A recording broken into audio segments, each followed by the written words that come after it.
Millets காய்கறிகள் எல்லாம் குழந்தைங்களுக்கு உளிச்சு எப்படி கொடுக்கலான்னு நிறைய ரெசிபிஸ் நான் ஷேர் பண்ணிட்டு வரேங்க. இன்றைக்கி 1 கப் அளவுக்கு ராகி, 1 கப் அளவுக்கு வெள்ளை சோளம் எடுத்துக்கலாம். இது ரெண்டையும் நல்லா வாஷ் பண்ணிவிட்டு ஓவர் நைட் ஊற வச்சிடலாங்க.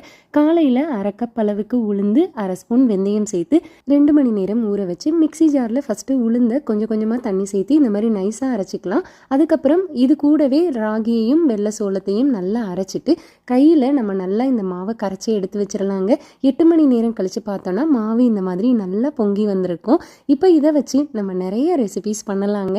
இந்த காம்போவில் அரைச்ச மாவு பார்த்திங்கன்னா குழந்தைங்களுக்கு மட்டும் இல்லை, டயபெட்டிஸ் இருக்கிறவங்களுக்கும் ஒரு பெட்டர் பிரேக்ஃபாஸ்ட் ஆப்ஷனாக இருக்குங்க.